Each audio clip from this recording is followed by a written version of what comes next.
ప్రియమైన దేవుని బిడ్డలకు ప్రభు పేరట శుభములు. మరొక మాటతో మీ అందరి ఎదుటికి వచ్చేసాను.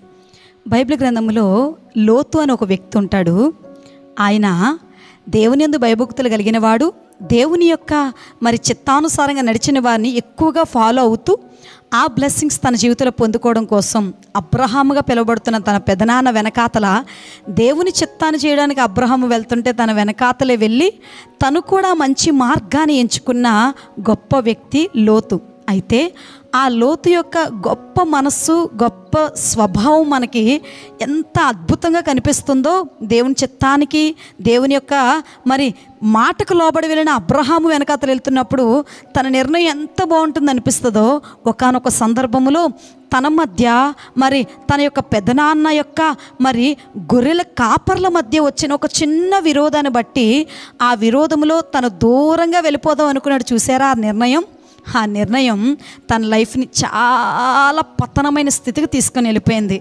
ఆయన వెళ్ళిపోదాము అనుకున్న నిర్ణయంలో తన దృష్టికి అనుకూలమైన ఒక తోటను, ఒక ప్రాంతాన్ని చూసినప్పుడు అది తన దృష్టికి కరెక్ట్ అనిపించిందంట, పర్ఫెక్ట్ అనిపించిందట. దాన్ని చేయడం కోసం, ఆ ప్రాంతంలోకి వెళ్ళిపోవడం కోసం అబ్రహాముతో పాటు ప్రయాణం సాగించి ఒంటరిగా ప్రయాణం మొదలుపెట్టిన తన జీవితంలో అన్నీ దేవుడిచ్చాక తను తీసుకొని ఒక డెసిషన్ ఉంది కదా, అది ఎంతవరకు తీసుకెళ్ళిందంటే ఆ తరువాత రోజుల్లో తను నివసిస్తున్న తన ప్రాంతం వ్యభిచార ప్రాంతం అని తెలిసినా వాటి నుంచి బయటికి రాలేనంత ఊబిలోకి దూరిపోయి తన భార్య, తన బిడ్డలు, తన కుటుంబం ఒక శపితమైన వారుగా మనం ఆఖరి రోజుల్లో చూస్తూ ఉంటాం. ఇది మీరు విన్నాక ఏమర్థమవుతుంది?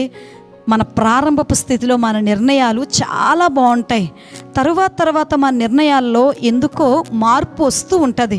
అయితే లోతులా పతనమయ్యే స్థితికి మనం వెళ్లకుండా ఉండాలి అంటే ప్రతిరోజు నువ్వు తీసుకునే నిర్ణయాన్ని రాత్రి అయ్యేసరికి పరిశీలన చేసుకో.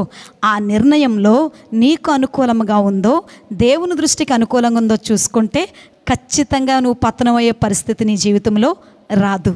Thank you.